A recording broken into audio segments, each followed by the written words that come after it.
ঠাকুর ঘরে গিয়ে এই 3টি কথা মনে আসলে তাড়াতাড়ি বেরিয়ে আসবেন ঠাকুর ঘর থেকে, বা সাথে সাথে ক্ষমা চেয়ে নেবেন ভগবানের কাছে।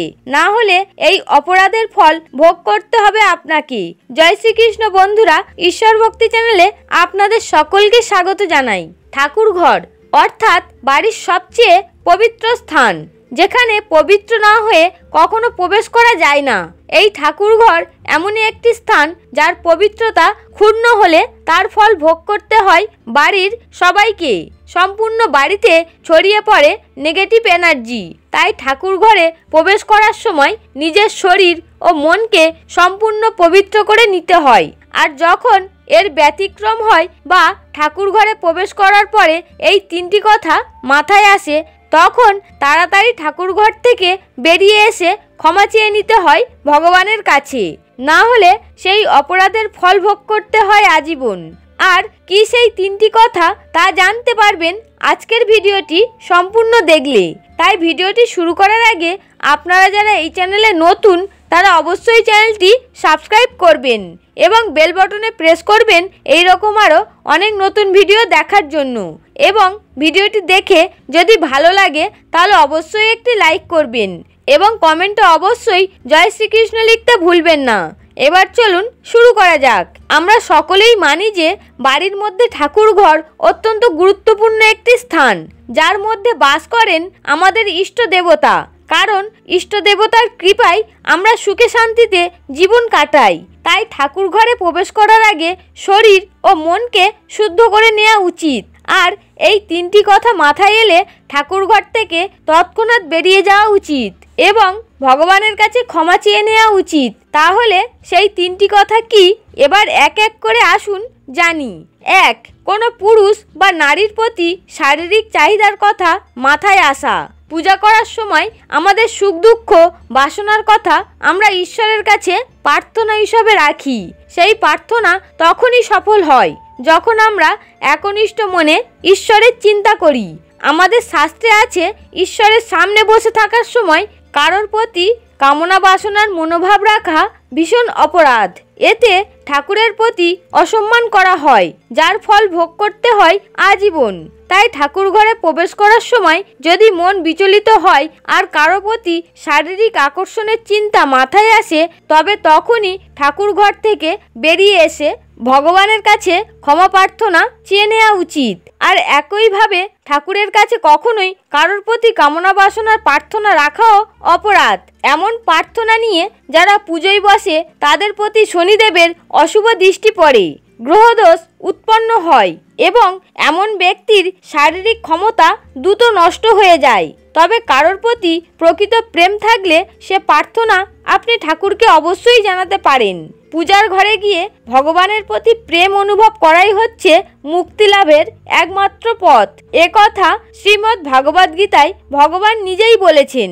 গীতায় বলেছে, ঈশ্বরের প্রতি প্রেম মানুষকে মুক্তি দেয়, ধর্মের জ্ঞান প্রদান করে। তাই ঠাকুর ঘরে গিয়ে কারোর প্রতি কাম বাসনা অনুভব করা চূড়ান্ত অধর্ম। তাই কারোর প্রতি কাম বাসনার মনোভাব উৎপন্ন হলে কখনোই ঠাকুর ঘরে প্রবেশ করবেন না। আর কাম বাসনার মনোভাব বারবার হতে থাকলে প্রতিদিন 3 বেলা শ্রীকৃষ্ণ নাম জপ করুন ও মনকে শুদ্ধ করুন। কারণ কৃষ্ণ নামে নেতিবাচক চিন্তাধারা নষ্ট হয়। কৃষ্ণ নাম জপ করলে পাপীর মনেও করুণার জন্ম হয়। মন এই ধরনের চিন্তাভাবনা থেকে মুক্ত হয়। 2. কিভাবে আরো ধনী হব। প্রতিটি মানুষ সুখ স্বচ্ছন্দে জীবন কাটাতে চায়, আর সুখকর জীবনের জন্য প্রয়োজন অর্থের। কিন্তু অর্থ লাভ করার আশা নিয়ে কিংবা আরো ধনী হওয়ার আশা নিয়ে ভগবানের কাছে প্রার্থনায় বসা কখনোই উচিত নয়। একজন প্রকৃত ভক্ত কেবল ভগবানের ভক্তি করেই পূজা করেন।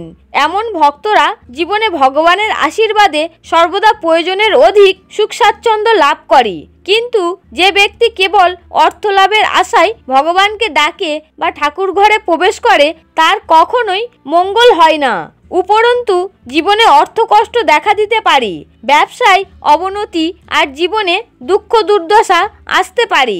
বলা হয় ভক্তিই হলো ভক্তের শক্তি।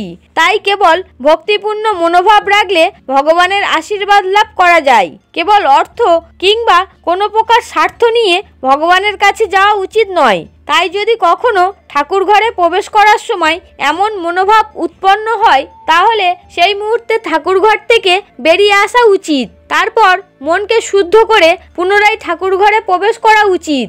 আর এমন অবস্থায় মনকে শুদ্ধ করতে গায়ত্রী মন্ত্র 3 বার জপ করবেন। এতে এই ধরনের অপরাধ দূর হয়, মন শান্ত হয়। 3. কারোর ক্ষতি করার কথা। কখনো প্রতিশোধপূর্ণ মনোভাব নিয়ে ঠাকুরের দরজা স্পর্শ করবেন না। এমন করলে মা লক্ষ্মী সেই ঘর থেকে চিরতরে বিদায় নেয়। সংসারে আসে অভাব অনটন। শাস্ত্রমতে কারোর ক্ষতি করার জন্য ঈশ্বরের কাছে প্রার্থনা করা চরম অপরাধ। কারণ পরমেশ্বর ভগবান হলেন সমগ্র সংসারের সৃষ্টিকর্তা। তাই তিনি সবার কর্মফল অনুসারে সবাইকে ফল দান করেন। তাই আপনার সাথে কেউ অপরাধ করে থাকলে সেই অপরাধের শাস্তি তাকে পেতেই হবে। তবে তাই বলে আপনি যদি কারোর ক্ষতি করার ইচ্ছা নিয়ে ঠাকুর ঘরে প্রবেশ করেন, তাহলে আপনারই সবথেকে বেশি অমঙ্গল হবে। তাই ঠাকুর ঘরে প্রবেশ করার সময় যদি কারোর ক্ষতি করার ইচ্ছা আপনার মাথায় আসে, তাহলে তখনই ঠাকুর ঘর থেকে বেরিয়ে আসবেন আর ক্ষমা চাইবেন শ্রীহরি বিষ্ণু ও মা লক্ষ্মীর কাছে। আর তারপরে মন শুদ্ধ করে আবার ঠাকুর ঘরে প্রবেশ করবেন। বন্ধুরা, ঠাকুর ঘরের পবিত্রতা বজায় রাখতে এই 3টি বিষয় অবশ্যই মাথায় রাখবেন। কারণ এই 3টি চিন্তাধারা নিয়ে পুজোয় বসলে সবার আগে হবে আপনার নিজের ক্ষতি। জীবনে বারবার উৎপন্ন হবে বাধা, সৃষ্টি হবে দাম্পত্য কলহ। হরে কৃষ্ণ।